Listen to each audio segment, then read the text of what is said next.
All right, everybody, welcome to Rule Your Pool podcast. This is your host, Jared, back with our standard guest, Eric Knight. And this is a very special day. I just want everybody to know today is Eric's birthday.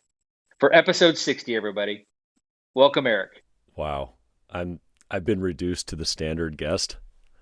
Well, what a birthday Oh, present it is. It is a marvelous thing to exactly. be I here. didn't I didn't want to tax you with another intro, so I decided to take something off your plate. Thank you.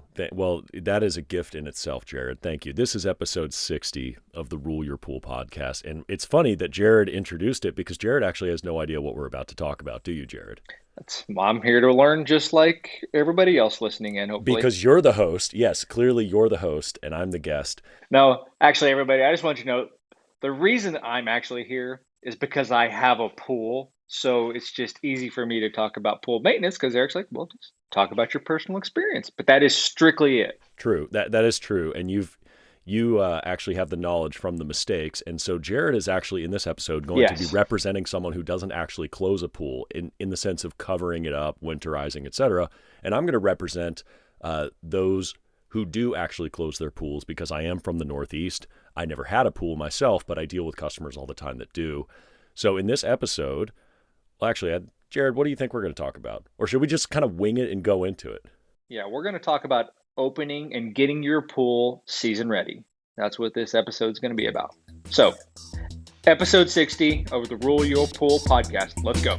Welcome to Rule Your Pool, the podcast by Orenda that explains and simplifies pool chemistry so that anybody, regardless of experience, can understand it. I'm your host, Eric Knight, bringing clarity to these subjects so that you can bring clarity to your water. If you're ready to rule your pool, then let's go.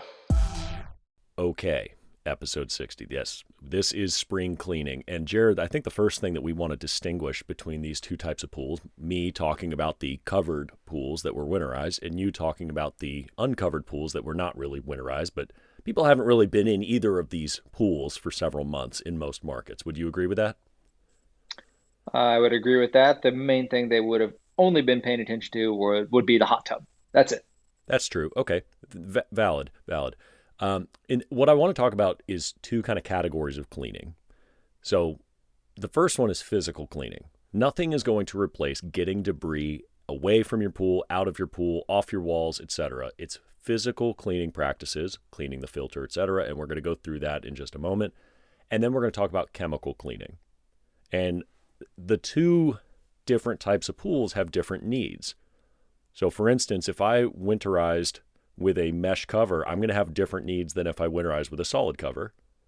And even that's different than what you're dealing with because you didn't have a cover at all. So, walk me through, or walk the audience, I should say, walk the audience through what did you do in the past couple of weeks to get your pool ready? And actually, are you still doing it? Are you still in the process That's of? what I was that's what I was going to say. This is a process. So it's still a little chilly in the evenings and in the morning. So the water right now is about 61, 60 degrees. So it's getting warmer after being in the low 50s. So I know that I'm going to start enjoying my pool here in the next couple of weeks. I'm probably going to turn my heater on so my kids can use it and so forth. So what I don't want to do is try to cram all of this stuff that we're going to talk about into 1 week or 1 weekend because that's just going to make a lot of work, and that is not proactive pool care, everybody. So what I'm doing is I'm brushing really, really well right now. I'm getting obviously my water more dialed in as far as the chemicals go, the balancing. I'm getting some phosphate removers in there. The enzymes I'm going to start introducing because as that water temperature goes up, I want to make sure I get it in before then. And I'm just starting to get it into what I'd call fighting shape, right? So it'll be ready when that water temperature gets higher, and it's a process. It's multiple weeks here, 2 to 3 weeks process. Okay, now devil's advocate here. What does a pool professional do if they only get one or two visits to do this? Because now where I'm coming from in the Northeast, people will open it in one trip and then they turn it Well, back over to the homeowner or they just start doing weekly maintenance. They can't do multiple days in a row. it just takes a little more time. So that's really what we're talking about here. When you're getting your pool into fighting shape, It's just going to take a little more time, which is not a big deal because it's your job, right? That's what they're paying you to do as the pool professional. So it's more brushing, it's more thorough brushing, it's more vacuuming, getting all of the sediment that's settled in the pool out, like the sand, the dirt, the debris, stuff that has just been sitting on the bottom that you may or may not see or pay attention to in the winter. It's getting the tile lines scrubbed out. It's getting the chemicals more dialed in. So, a lot of times where we let the pH rise, and sometimes that can cause the alkalinity to rise over the winter time. Well, now you're going to start bringing those that levels back down into certain ranges. Not, we're not going to say range chemistry here, but keeping the LSI balance, getting your alkalinities and your pHs and all the other chemistries in line with where you want them to be going in and throughout the season. Or as we say generally, you're easing into the summertime. Yes. You're not shocking the pool, not chlorination wise. I mean, you're not shocking the system in the sense that you're dramatically changing parameters. You're changing them as you go each time you touch that pool. Is that a fair statement? Absolutely. That's micro. No, I don't want to say the first trip is probably not necessarily a micro dose of chemicals, but it's not just slamming it real hard either, if you get what I'm Okay. saying. Okay. Well, in the Northeast, it's going to be a little bit different. And I say in the Northeast, I mean the Midwest, anywhere uh, that winterizes. Okay. So in this market, when pools get uncovered, usually those pools are, well, when they were winterized the traditional way, they're dirty. They either have discolored water, brownish, greenish, whatever, yellowish water, that the water doesn't look great. If it is a mesh cover, it's probably dirtier than a solid cover. But then there's other issues that could be there. The main one, of course, would be winter damage, like winter dust or calcite crystals. If the water got cold enough and it was not winterized with enough calcium in the water for a balanced LSI at the colder temperatures, that's the main issue that we see. Would you agree with that? Absolutely. And it's definitely a chore to wake a pool up that's been closed because there's a lot of work that goes into this. Right. And so discolored surfaces, discolored water, stains, all sorts of stuff, very, very common. None of it's good, but it is common. So if you have these issues and you're listening to this and you open up your water and it just looked bad, well, if it makes you feel any better, you're not alone.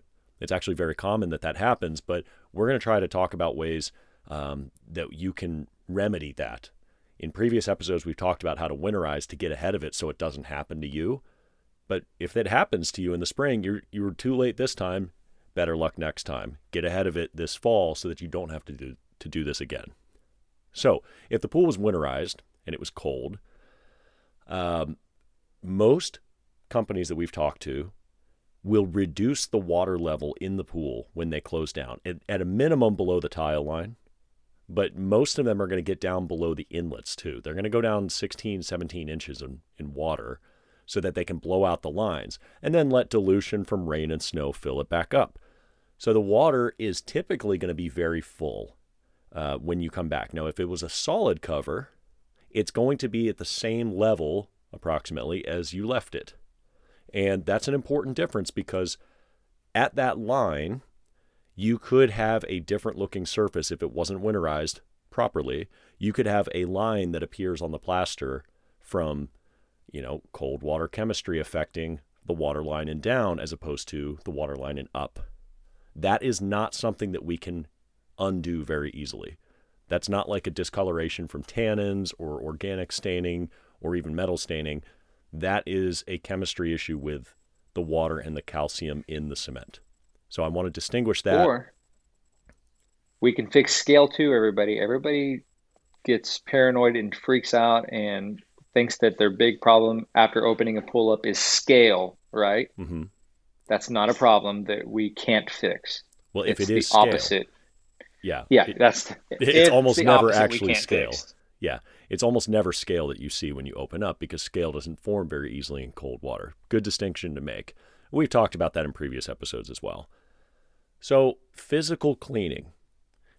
When I get to a pool that has been winterized, and I've only done this a handful of times, so in full disclosure, people, the professionals listening to this, you know way more about uncovering a pool than I do because I've only done it a handful of times. I know enough to understand the basics of the process, but I'm more focused on the chemistry. What are we going to have to do once it's opened? So let's kind of step past the process of, unscrewing the anchors and removing the cover and all that stuff. One of the notes that the service companies I've spoken with have told me is one of the main things is to clean off the cover before you remove it. If you had a whole bunch of leaves and debris and pine needles and whatever, and maybe pollen, seed pods, whatever, on top of your cover, about the worst thing you can do is to just roll back that cover and keep all that debris in it before you store it for the rest of the summer. One of the best things you could do is just bring a leaf blower with you. Get this stuff off. Now, that may be difficult if the pool is, the water's coming up through that mesh cover. It's kind of the tea bag effect that we were talking about earlier with tannins and organic staining. You need to get this material off the cover. You need to clean this cover, hose it down before you actually remove it. You should do the same thing with the deck. The deck is going to be covered in organic material. You do not want this stuff getting into your water. So once that cover is removed, bring a broom, leaf blower, etc., you need to store it properly. Now, it depends on where you are. Maybe the homeowner keeps it at their property. Maybe you take it back to your warehouse. Every company does this a little bit different. But once that's off, let's focus on this.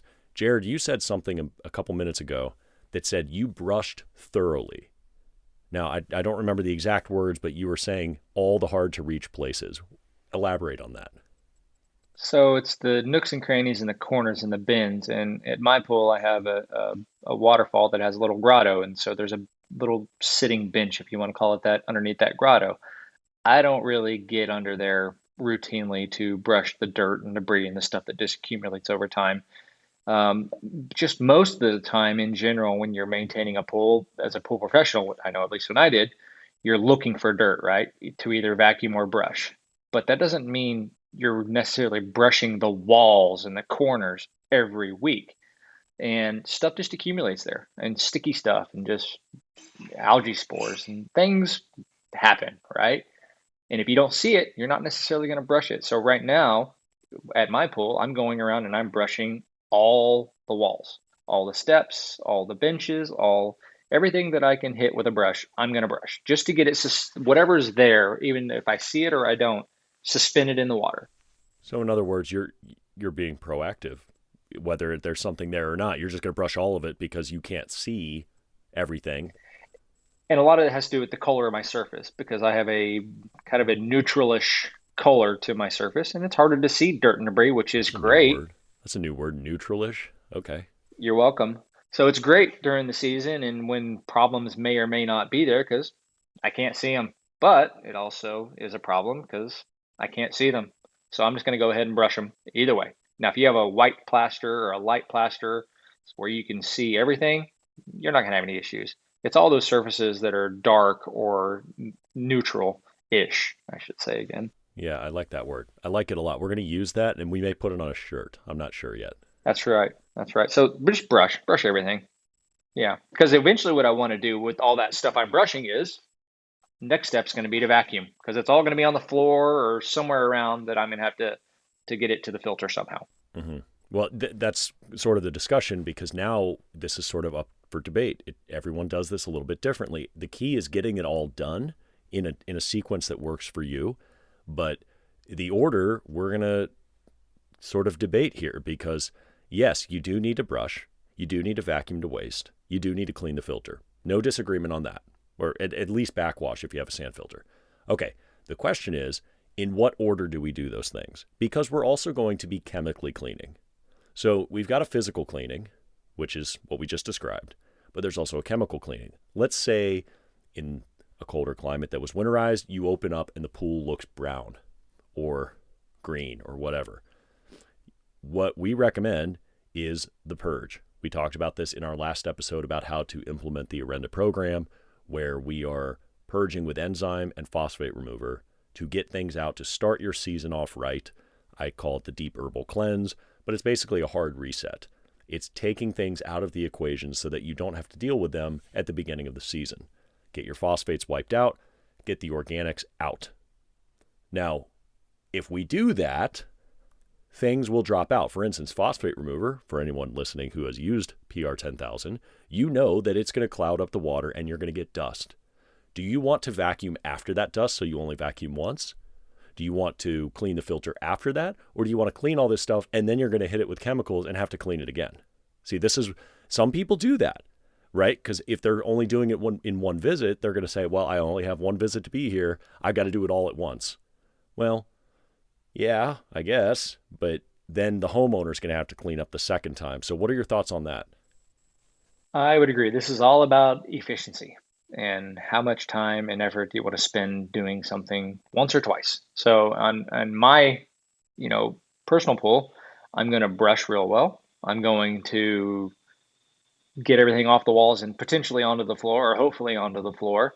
And then I'm going to do a phosphate treatment and an enzyme treatment because I want to cloud the water up and it's going to settle again. And then I will vacuum the following day or 2 days later, and then I will backwash my filter. I have a DE filter, so I can backwash. Right. If I didn't, I would just clean it or so forth. But I really want to get the water in the surface as clean as I possibly can.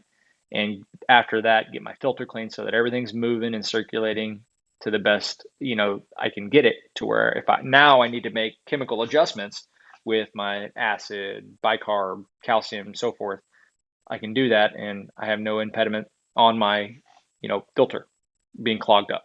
Right. Well, you can do that because you're the homeowner. If I'm there once a week, which service guys are, first week is I'm probably brush vacuuming my pool to get the walls and the floors and everything up, and then I'm going to do micro doses of phosphate remover. I'll add enzymes to get it prepped and ready for as that water warms up, it'll kind of be ready. And then I'm going to do micro doses of phosphate remover, weekly to get it where I want to be. How much are we talking? What's a micro dose of PR? My personal recommendations for a maintenance slash microdose is 1 to 2 ounces per 10,000 gallons until I get where I want to go. Okay, so small dose. It'll still cloud though. It'll still cloud. It'll cloud for a moment in time. You probably will notice it when you put it in, but after about 5 to 10 minutes, you probably won't notice it's there. Now, granted, that will accumulate and it will build up and it eventually will impact your filter pressure, but it's not going to happen in a day. It's going to happen over a few weeks. So therefore you can pay attention and know, hey, my pressure's a little high this week. I'm going to add a little more, but I know when I come back, I'm either going to have to backwash or clean my filter. You can plan ahead. That's the key here. You plan. Mm-hmm. So now to speak for those who are only opening pools and they have a one and done sort of situation, they are hired to open the pool and then it's a DIY homeowner after that, which is a lot of companies in the Northeast and the Midwest from what we're told. What do they do? What should they do? How should they open a pool and do this spring cleaning regimen? We know they have to physically remove the cover. We know that they need to clean that cover off and clean the deck around with a leaf blower or broom. But what then? I mean, other than brushing, which is standard for everybody, what do you think the order of operations should be for that company that is just hired to open the pool and get out? I'm not 100% sure, but I can go ahead and say this right now. Everybody listening needs to understand, and I'm sure if you're a pool professional, you already know this. This time of year, opening a pool is about as hectic as you could ever imagine. Mm-hmm. Your phone is ringing off the hook. People are in the schedule booking into May, and they want their pool open so they can use it.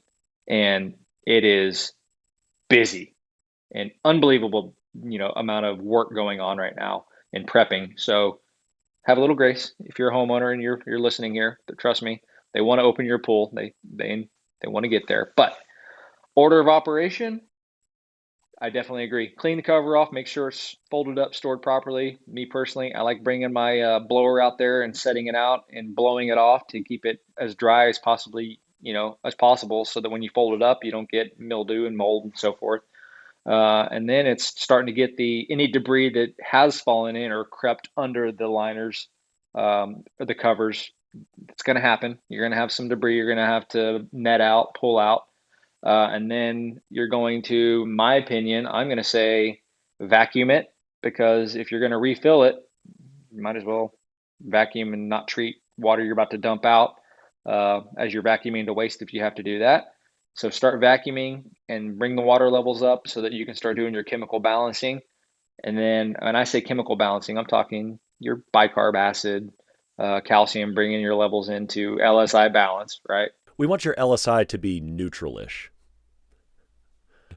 I'm just trying it on. You used it to perfection. Good. Outstanding. Continue. So balancing normal chemistry, and then during that time frame, you're going to want to add your enzymes, add your phosphate removers, and you're going to probably have to go a little heavy, which quite honestly, the people that I talk to in the, Midwest, Northeast, so forth, they're pretty accustomed to hitting it really hard with a bunch of chemicals and understanding that they're going to have to either vacuum to waste or clean the filter again. And they know it's a process. So this is not a far-fetched thing for either a homeowner or a service guy to have to make an extra trip to make this work. But if not, just set an upfront contract with the homeowner or somebody to say, hey, I'm going to do this really hard. I'm trying to do my best. If you could help out, it would really speed this process up and make it a lot smoother and better. And that's really what it comes down to. That's an excellent summary of what I was thinking too. What I really kind of take away from that is, if you're a homeowner listening to this, understand that these pool service professionals are slammed. That is not an exaggeration. We're talking 80-hour weeks plus. We're talking 6 a.m. to 9 p.m. days constantly, all the way until these pools are open. So please have mercy on them. It is the busiest time of the year. There's no two ways about that. And that cannot be understated. If you are in the Northeast or the Midwest and your pool was closed and you are having it opened for you, please understand that that company may not be able to do this all in one visit. I would say, apart from a startup, it's the most radical chemical change you're going to do to your water every year. Jared, would you agree with that? Absolutely. Because you're hitting it a lot harder than you normally would. Oh, yeah, for sure. Now, that brings us to our final point here. Actually, there's two more points, so I spoke too soon. SC1000. This is a question that I get often from our customers, and I want to give a little bit of context for what I'm about to say. The customers that have implemented the Orenda program, they almost always purge in the spring. They'll purge with enzymes 1 quart per 10,000 gallons of either CV600 or CV700. Then they will hit phosphate remover 8 to 16 ounces per 10,000 gallons. 8 is standard, 16 is hitting it hard. Now, if it's a totally green pool and it's a nightmare, they're going to do a whole quart. But the point is they're removing things from the equation up front. Okay, no problem. SC1000 is different though. SC1000 is our chelating agent that binds to metals and minerals, and you want to get that in your water once a year, but it's also going to wipe out chlorine. And we talked about this in the last episode, that this is where the real question starts. Number one, you can't just put SC1000 in when it's super cold, because it's not going to activate until it's warm enough. Now, you could do that, but it's just going to stay in your water dormant until the water temperature is over, what do we say, 65 degrees or so? This is just like everything in chemistry. As the colder the water, the less molecular things that are happening. It's just slower. Okay, same thing goes here. It's just slower. It's not that it's not there and not doing anything. It's just not going to happen as quick, and it's going to take some time, and you got to let that water warm up. I have a personal take on this. Well, we're going to get to your personal take soon, but you need to wait in line because you made me the guest on this podcast instead of the host, and I'm still not over it. Okay, go. If you are going to purge with SC1000 and you only have one visit, when do you do it? Do you just dump it all in and tell the homeowner, hey, don't chlorinate for a few days? Because a lot of people are going to want to chlorinate on that opening visit to clean up the water if it's got organic discoloration. So I understand both. Then the question is, hey, can the service company come there a couple weeks before opening, peel back the cover, and get some of this stuff in first before they do everything else? And of course, if they didn't, we're talking about one visit here. So where is the line where the homeowner might need to do something or the service company needs to do it if they take it on to weekly service? That SC1000 really throws a wrench in it. It really does. And this is what I want your opinion My on. opinion is, if you're trying to get it all done in one trip, I would not use the SC1000 in that one trip.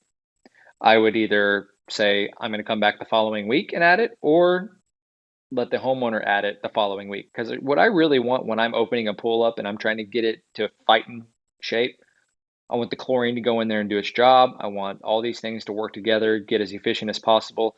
And if I'm immediately wiping the chlorine out of that pool on the day that I'm opening it up, I'm not really going to give that chlorine a chance to do what it needs to do. So definitely give it a week's space. Or, like you said, if your service company or you, the homeowner, can add this stuff a week or two prior to your opening, that will pay huge dividends when you open, because then you have nothing slowing you down.